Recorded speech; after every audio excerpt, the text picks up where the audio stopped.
Bom, hoje a gente vai estar vendo um pouco sobre o ciclo menstrual, certo? Ou ciclo ovárico da mulher. Dar uma revisada em anatomia só para relembrar um pouco as estruturas anatômicas da mulher. A gente tem aqui um corte sagital, ou seja, eu vou cortar no meio para ter uma vista lateral. E aqui eu tenho essa vista lateral da região do abdômen e da região da pelvis. A pelvis aqui da mulher, externamente era conformado pela vulva, que tinha duas entradas aqui. A entrada do sistema urinário e do sistema reprodutor. O sistema urinário está formado aqui pela bexiga e pela uretra, certo? Em média aqui, de 2 a 3 centímetros atrás da entrada da uretra, da saída da uretra, né? A gente tem a entrada da vagina. Aí a vagina se continua aqui como útero, certo? O útero tem comunicação com o ovário através da tuba uterina, ou trompa uterina. Essa trompa uterina aqui tem a função então de pegar o óvulo produzido no ovário e mandar para o útero para ser ali desenvolvido o embrião logo depois de fecundado o espermatozoide. Agora, em questão a parte histológica aqui, o que é importante para a gente tem aqui um ovário, e esse ovário aqui está mostrando algumas estruturas muito importantes para a gente, como os folículos, certo? Ou seja, um folículo primordial, que ele vai crescendo depois da estimulação do FSH que a gente vai ver, vai ovular, formando o óvulo aqui. Depois de ovulado, vai se formar o corpo lúteo, até se atrofiar e virar corpo albicans. Isso a gente vai estar vendo no gráfico. Outra estrutura importante que eu quero que vocês lembrem dessa imagem é essas célulazinhas aqui em rosa, certo? São conhecidas como células da granulosa. Elas vão ser muito importantes aqui, porque é elas que produzem os hormônios do ovário. Quais seriam esses dois hormônios? O estrógeno e a progesterona, certo? Que é muito importante para o desenvolvimento do ciclo ovárico, que vocês vão ver no gráfico. Primeira coisa, esse é o gráfico que a gente foca em fisiologia. Como que seria esse gráfico? Ele está mostrando aqui primeiramente no eixo horizontal aqui 28 dias. O que significa isso? Que o ciclo ovárico da mulher tem 28 dias. Isso é a média geral das mulheres. Tem mulher que tem mais, tem mulher que tem menos, mas a média geral é 28 dias.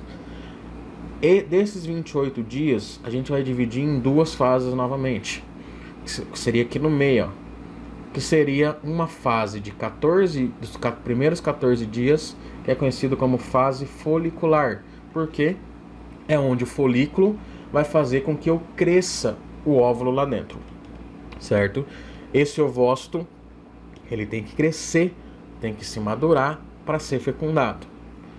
A segunda fase, que é a da progesterona, o pico que vocês vão ver, ó, é a chamada de fase luteinizante.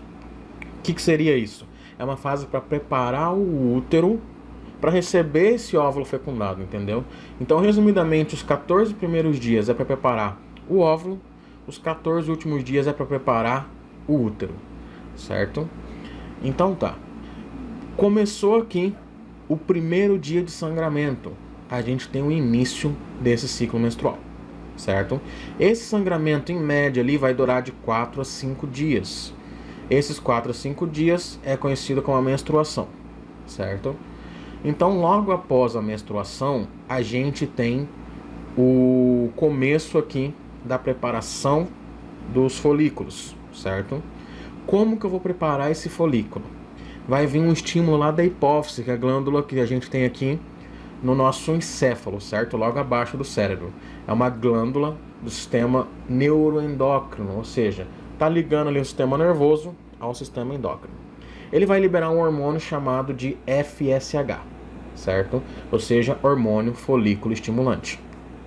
Esse FSH, saindo da hipófise, vai chegar lá no folículo aqui, primordial, primário, e vai estimular a essas células que eu tinha falado para vocês aqui da granulosa a produzir lá no ovário estradiol, certo?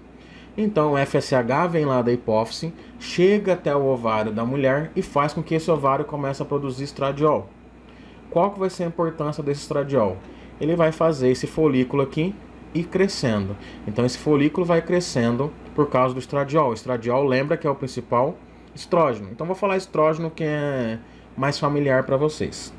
Então o FSH chega no ovário e faz com que estimule essas células granulosas aqui, ó, a produzirem um líquido rico em estrógeno. Olha ali, ó, esse líquido vai se formando aqui dentro, ó. Isso aqui é o óvulo, tá?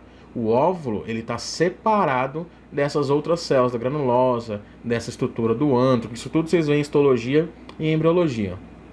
Mas então essas células que estão em volta do óvulo têm a função de fazer ele crescer, se madurar e ficar pronto para fecundação.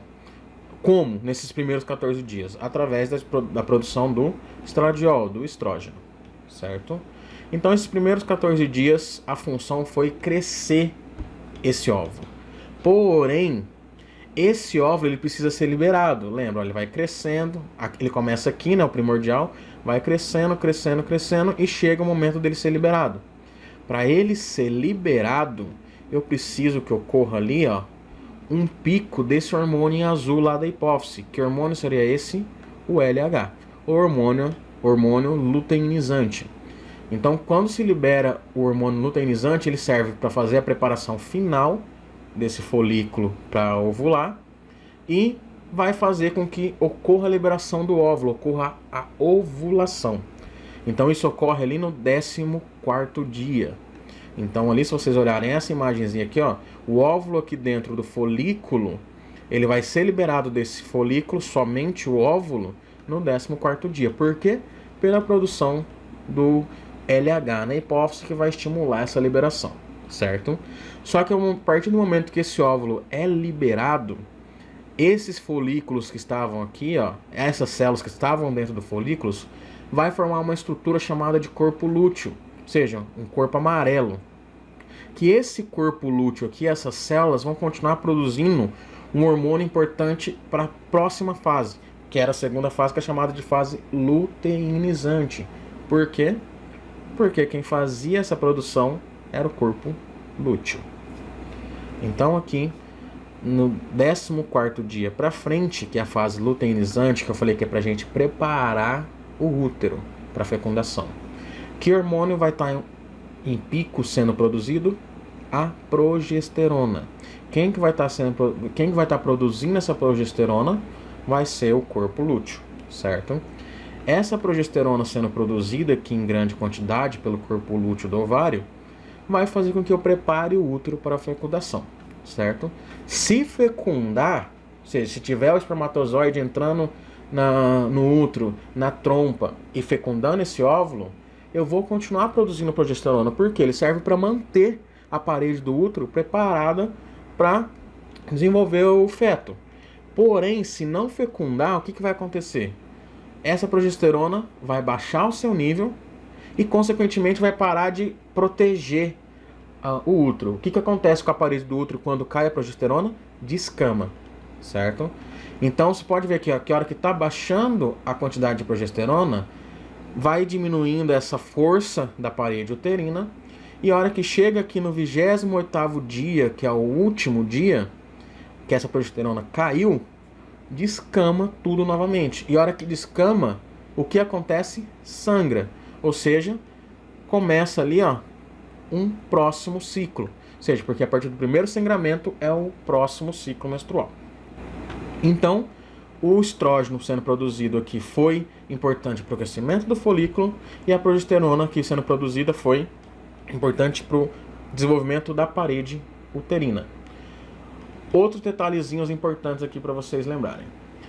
Essa queda aqui que eu tenho do estrógeno, certo?